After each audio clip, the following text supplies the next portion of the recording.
নমস্কার বন্ধুরা, সোমাস কিচেন ডায়েরিতে স্বাগত। আজকের রেসিপি হলো বাটার গার্লিক চিকেন ফ্রাই। আজকের উপকরণ লাগছে বোনলেস চিকেন, আগে থেকে ধুয়ে পরিষ্কার করে রেখেছি। লাগছে হাফ চামচ চিনি, ছোট একটা বাটার, 1 চামচ নুন, 2টো টমেটো, লাগছে একটু রসুন কুচি, একটু রসুন থেতো করা আর গোলমরিচের গুঁড়ো। প্রথমে আমি কড়াইয়ে হাফ বাটার দিয়ে দিলাম। বাটারটার সাথে সাথেই আমি রসুনটা কুচিটা দিয়ে দিচ্ছি। খুব অল্প উপকরণে টেস্টি চিকেন। একটু লাল লাল করে ভাজা হলে,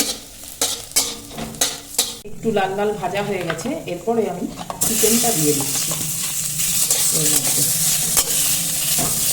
একটু চিকেনটা আটকিয়ে যেতে পারে, একটু ঠিক হয়ে যাবে। এরপরে আমি রসুনটা থেতো করে রেখেছিলাম, সেটাও আমি দিয়ে দিচ্ছি। তারপরে নুনটা দেব, পরিমাণ মতো নুন দেবে যেরকম লাগবে। তারপরে আমি চিনিটাও দিয়ে দিলাম। এরপরে হালকা করে এটার সাথে মিশিয়ে নিতে হবে। এরপরে আমি হাফ গোলমরিচ দিয়ে দিলাম। তারপরে ভালো করে গোলমরিচের সাথে মিশিয়ে নিয়ে একটু ঢেকে রাখতে হবে। খুব শর্টকাট একটা চিকেন।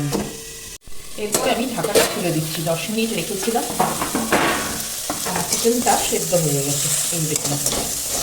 এরপরে আমি আর একটু বাটার দেব, খুবই অল্প পরিমাণে বাটার দিলাম। এরপরে যে টমেটোগুলো রেখেছিলাম সেই টমেটোগুলো দিয়ে দিচ্ছি। একসাথে টমেটোর সাথে একটু ভাজা করে নেব। আর একটু গোলমরিচ টমেটোগুলোর উপরে দিয়ে দিলাম। এর মধ্যে আমি একটু ক্যাপসিকামও অ্যাড করে দিচ্ছি, যাতে খাবারটা আর একটু হেলদি হয়। দিয়ে দিলাম ক্যাপসিকামটা। তার মধ্যে আর একটু বাটারও আমি দিয়ে দিচ্ছি, খুব কম। এটা বাচ্চাদের জন্য খুব একটা সুস্বাদু এবং হেলদি খুব। এটা টিফিনেও ক্যারি করা যাবে। তারপরে ক্যাপসিকাম টমেটোটা ভালো করে আমি একসাথে হালকা একটু ভাজা ভাজা করে নেব। এর পাশে আমি ছোট ওভেনটা জ্বালিয়ে চারকোলটাকে পুড়িয়ে নিচ্ছি। আমি চারকোলটাকে পুড়িয়ে বাটির মধ্যে দিয়ে দিয়েছি। এরপরে আমি একটু ওর উপরে হালকা বাটার দিয়ে দেবো, গলিয়ে রেখেছি। এরপরে আমি ঢাকা দিয়ে দেবো, যাতে চারকোলের গন্ধটা ওর মধ্যে মিশে যায়। এরপরে আমি ঢাকাটা খুলে দিচ্ছি।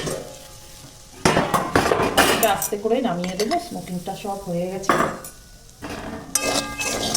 তারপরে হালকা নাড়িয়ে আমি নামিয়ে গ্যাসের ওভেন অফ করে দিচ্ছি।